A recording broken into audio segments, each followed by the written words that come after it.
بسم اللہ الرحمن الرحیم۔ السلام علیکم ناظرین، کیسے ہیں آپ سب؟ امید کرتی ہوں آپ سب خیریت سے ہوں گے اور ایمان کی بہترین حالت میں ہوں گے۔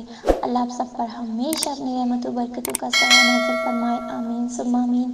ناظرین، میں ہوں آپ کی میزبان ہبہ احمد اور آپ سب کو خوش آمدید کہتی ہوں ہمارے نایاب یوٹیوب اسلامک چینل میں۔ ناظرین، آج کا جو وظیفہ ہے وہ شوہر کی محبت حاصل کرنے کا بہت ہی زبردست وظیفہ ہے۔ تو ناظرین، ویڈیو شروع کرنے سے پہلے میری آپ سب سے ایک چھوٹی سی گزارش ہے کہ اگر آپ ہمارے چینل پر نئے ہیں یا ابھی تک آپ نے ہمارے چینل کو سبسکرائب نہیں کیا تو ابھی ہمارے چینل کو سبسکرائب کر دیجئے، لائک کیجئے، شیئر کیجئے اور ساتھ میں لگے بیل آئیکن کو بھی پریس کر دیجئے تاکہ آپ کو ہماری مزید آنے والی ویڈیوز کی اپڈیٹس پر وقت ملتی رہیں۔ ناظرین، آپ کی طرف سے ہمارے لیے آپ کا ایک پیار ہوتا ہے، ایک محبت ہوتی ہے جس سے ہماری حوصلہ افزائی ہوتی رہتی ہے اور ہم آپ کے لیے مزید اچھی ویڈیوز لے کر آتے رہتے ہیں۔ ناظرین، آج کل کے ہمارے معاشرے میں یہ چیزیں بہت عام ہوتی جا رہی ہیں کہ بات بات پر میاں بیوی کا جھگڑا ہو جاتا ہے، ان میں نا اتفاقی پیدا ہو جاتی ہے، شوہر بیوی پر غصہ کرتا ہے، اس کی بات نہیں مانتا یا دوسری عورتوں میں دلچسپی لیتا ہے، اور اس کی ایک دوسری بڑی وجہ دین سے دوری بھی ہے جس کی وجہ سے گھر گھر میں لڑائی جھگڑے ہوتے ہیں اور نوبت بعض اوقات طلاق تک پہنچ جاتی ہے جس کی وجہ سے آپ کی اولاد بھی بہت زیادہ متاثر ہوتی ہے۔ تو ناظرین، آج کا جو وظیفہ ہے یہ انہیں لوگوں کے لیے ہے اور بہت ہی حاصل، بہت ہی مجرب وظیفہ ہے۔ انشاءاللہ تعالیٰ اس کے کرنے سے بیوی کو جو اپنے شوہر سے شکایت ہے وہ بھی دور ہو جائے گی، ان کی نفرت، ان کا غصہ محبت میں بدل جائے گا، وہ آپ سے پیار کریں گے اور دوسری عورتوں میں بھی دلچسپی نہیں لیں گے۔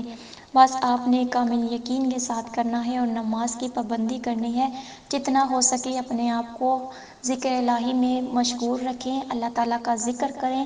انشاءاللہ تعالیٰ آپ کے گھر میں سکون بھی ہوگا، لڑائی جھگڑے بھی ختم ہوں گے اور میاں بیوی میں محبت بھی پیدا ہوگی۔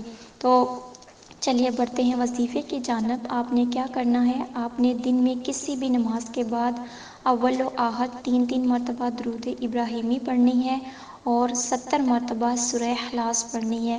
3 مرتبہ اول و آخر درود ابراہیمی اور 70 مرتبہ سورہ اخلاص پڑھنی ہے۔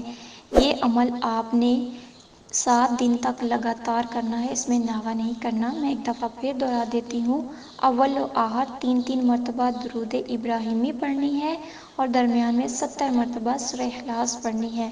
یہ عمل آپ نے 7 دن تک لگاتار کرنا ہے۔ انشاءاللہ تعالیٰ اسے کرنے سے بیوی کو جو شکایت ہے وہ دور ہو جائے گی، آپ کے شوہر دوسری عورتوں میں دلچسپی نہیں لیں گے، نہ آپ پر غصہ کریں گے بلکہ ان کی نفرت، ان کا غصہ محبت میں بدل جائے گا، آپ کی زندگی میں سکون پیدا ہو جائے گا اور آپ کا گھر خوشیوں اور امن کا گہوارہ بن جائے گا انشاءاللہ تعالیٰ۔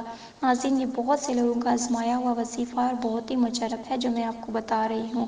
انشاءاللہ تعالیٰ آپ کو مایوسی نہیں ہوگی، فائدہ ہی ہوگا۔ تو ناظرین، یہ تھا ہمارا آج کا وظیفہ، آج کی ویڈیو۔ امید کرتی ہوں آپ کو ہماری ویڈیوز اچھی لگی ہوں گی۔ اگر اچھی لگیں تو ہمارے چینل کو ضرور سبسکرائب کیجئے، لائک کیجئے اور صدقہ جاریہ کی نیت سے آگے بھی شیئر کیجئے۔ مجھے بھی اپنی دعاؤں میں یاد رکھیے۔ ملتے ہیں نیکسٹ ویڈیو کے ساتھ، تب تک کے لیے ہمیں دیجیے اجازت۔ اللہ حافظ۔